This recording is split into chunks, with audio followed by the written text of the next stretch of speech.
Prego. Presidente, altro importante traguardo per la sanità trevigiana, questo centro di trapianto del midollo allogenico, che cosa rappresenta? È un grandissimo traguardo, vuol dire che Treviso mette un ulteriore, bel risultato raggiunto, che è quello di avere questo decollo di questo nuovo centro trapianti, fra l'altro con una mega consulenza di uno dei guru del trapianto di midollo a livello internazionale, ed è la volontà di dire che si cresce ancora in un contesto ospedaliero che ormai è un contesto universitario, delle cliniche universitarie, e dove i ragazzi e quindi gli studenti si laureeranno facendo 6 anni di medicina, ma potranno ad esempio dire che se vogliono specializzarsi nelle malattie ematologiche avranno anche un centro trapianti a disposizione. Per i pazienti invece cosa accadrà?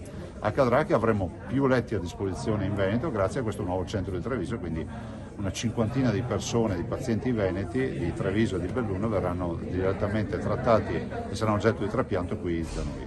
Ecco, lei ha ribadito il carattere pubblico della sanità oggi e il ruolo della sanità territoriale, anche dopo settimane di polemiche anche politiche. Ma guardi, io penso che siano eloquenti le parole del prof di oggi, no? Dice negli Stati Uniti un trapianto costa 300-400 mila dollari, trasformandolo anche banalmente in euro sono diciamo più di 400 mila euro, il che vuol dire che noi qui invece abbiamo una sanità che è in grado di erogare questi servizi di altissima qualità a tutti, a prescindere dalla carta di credito o dalla carta d'identità. Questo è fondamentale. È un grande valore curare i veneti erogando circa 80 milioni di prestazioni all'anno.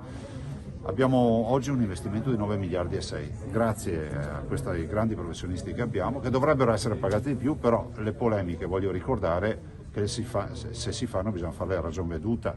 Ricordo che oggi il contratto è un contratto nazionale e io in tempi non sospetti ho sempre detto medici e insegnanti devono essere pagati di più.